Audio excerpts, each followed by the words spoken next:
ಈ ಭಾಗದಲ್ಲಿ ತುಂಬಾ ದೊಡ್ಡ ಮಟ್ಟದ ಒಂದು ಘೋರ ಘಟನೆ ಅಂತ ಹೇಳ್ಬೋದು. ಯಾಕಂತ ಹೇಳಿದ್ರೆ ಇಡೀ ಗಾಂಧಿನಗರ ಅಂತ ಹೇಳಿ ನಾನು ಪ್ರತಿನಿಧಿಸುವ ವಾರ್ಡ್ ಇದ್ರೂ ಕೂಡ ತುಂಬಾ ಅತ್ಯಂತ ಬಡ ಕುಟುಂಬಗಳು, ಶ್ರಮಿಕ ವರ್ಗದಲ್ಲಿ ಇರುವಂತಹ ಈ ಒಂದು ವಾರ್ಡ್. ಈ ದಿನ ಏನಾಗಿದೆ ಅಂತ ಹೇಳಿದ್ರೆ ಇಲ್ಲಿ ನಮ್ಮ ಇದು ರಮೇಶ್ ಗೌಡ್ರ ಅನ್ನೋದು ಮನೆ ಇದೆ. ಇವ್ರು ಏನಾಗಿದೆ ಪ್ರತಿ ವರ್ಷನೂ ಹೇಳ್ತಾ ಇದ್ರು ಫ್ಲಡ್ ಬರ್ತದೆ, ಗೋಡೆ ಕುಸಿತದೆ ಅಂತ ಹೇಳಿ. ಆದ್ರೆ ಪಾಪ ಅವರೇ ನಮ್ಮ ಏನು ವ್ಯವಸ್ಥೆ ಮುಖಾಂತರವಾಗಿ ಏನು ಮಾಡ್ಕೊಡದೇ ಇದ್ರು ಕೂಡ ಅವ್ರ ಸ್ವಂತ ಖರ್ಚಲ್ಲಿ ಒಂದು ಸುಮಾರು 10-15 ಲಕ್ಷ ರೂಪಾಯಿದು ಒಂದು ತಡೆಗೋಡೆನ ನಿರ್ಮಾಣ ಮಾಡಿ ಅದನ್ನ ಗುಡ್ಡ ಕುಸಿದ ಅಂತ ತಡೀಲಿಕ್ಕೆ ಪ್ರತಿ ವರ್ಷ ಪ್ರಯತ್ನ ಮಾಡ್ತಿದ್ರು. ಅದು ಇವತ್ತೇನಾಗಿದೆ ಅಂತ ಹೇಳಿದ್ರೆ ಕರೆಕ್ಟ್ 4 ಗಂಟೆ ಹೊತ್ತಿಗೆ ಪಾಪ ಅವ್ರ ಮಗಳು, ನಮ್ಮ ರಮೇಶ್ ಗೌಡ ಮಗಳು ರಂಜಿತಾ ಅಂತ ಹೇಳಿ ಫೋನ್ ಮಾಡಿದ್ರು.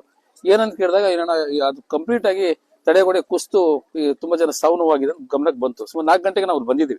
ಪಟ್ಟಣ ಪಂಚಾಯತ್ ಅಧ್ಯಕ್ಷರು ಬಂದ್ರು. ಮತ್ತೆ ಎಲ್ಲಕ್ಕಿಂತ ಜಾಸ್ತಿಯಾಗಿ ನಮಗೆ ಇನ್ಫಾರ್ಮೇಶನ್ ಸಿಕ್ತಿದ್ದಂಗೆ 112 ಫೋನ್ ಮಾಡಿದೆ.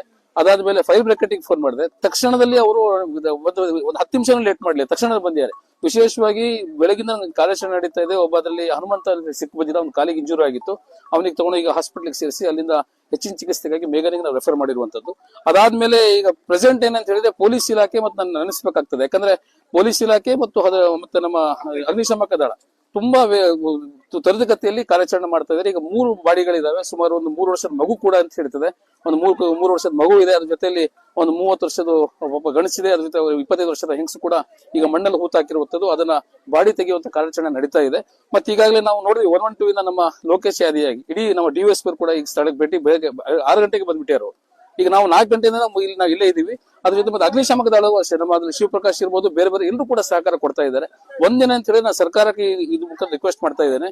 ಏನು ಈ ದುರಂತದಲ್ಲಿ ಸಾವಿರದ ಕುಟುಂಬ ಇದೆ, ಅವರೆಲ್ಲರೂ ಕೂಡ ಮಣ್ಣು ಕೆಲಸಕ್ಕೆ ಬಂದು ಹೊಸಪೇಟೆಯಿಂದ ಬಂದಂತ 15 ಜನ ಇದ್ರೆ 5 ಜನ ಉಂಟು ದಾವಣಗೆರೆಯಿಂದ ಬಂದಿರುವಂತಿದ್ದಾರೆ. ದಯವಿಟ್ಟು ನಮ್ಮ ಸರ್ಕಾರ, ನಮ್ಮ ರಾಜ್ಯದ ಮುಖ್ಯಮಂತ್ರಿಗಳಂತ ಡಿ ಕೆ ಶಿವಕುಮಾರ್ ಕೇಳ್ಕೊಳ್ತಾ ಇದ್ದೇನೆ.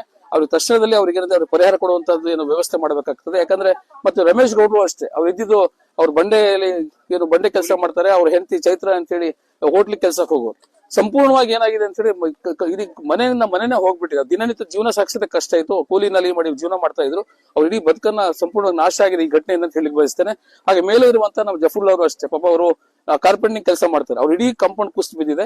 ಇದು ತುಂಬಾ ದೊಡ್ಡ ಮಟ್ಟದ ದುರಂತ ಅಂತ ಹೇಳಿ ಭಾವಿಸ್ತೇನೆ. ದಯವಿಟ್ಟು ಸರ್ಕಾರ ಇದಕ್ಕೆ ಸಂಬಂಧಪಟ್ಟಂತಹ ಪರಿಹಾರ ರೂಪದಲ್ಲಿ ಇರಬಹುದು, ಮತ್ತೆ ಮನೆ ಕಟ್ಕೊಂಡು ರೂಪದಲ್ಲಿ ತಕ್ಷಣ ಘೋಷಿಸಬೇಕಂತ ಕೇಳ್ಕೊಂಡು ಮತ್ತೆ ಈ ಬೆಳಗಿಂದನೂ ಅಷ್ಟೇ ನಮ್ಮ ಪಟ್ಟಣ ಪಂಚಾಯತಿ ಮುಖ್ಯಾಧಿಕಾರಿಯಾಗಿ ನಮ್ಮ ಮುನ್ಸಿಪಾಲಿಟಿ ಅಧ್ಯಕ್ಷರು ನಮ್ಮ ರತ್ನಾಕರ್ ಶೆಟ್ಟರು ಕೂಡ ಬೆಳಗಿಂದನೇ ಒಂದು 4 ಗಂಟೆಗೆ ನಮ್ಮ ಜೊತೆಗೆ ಬಂದಿದ್ದಾರೆ.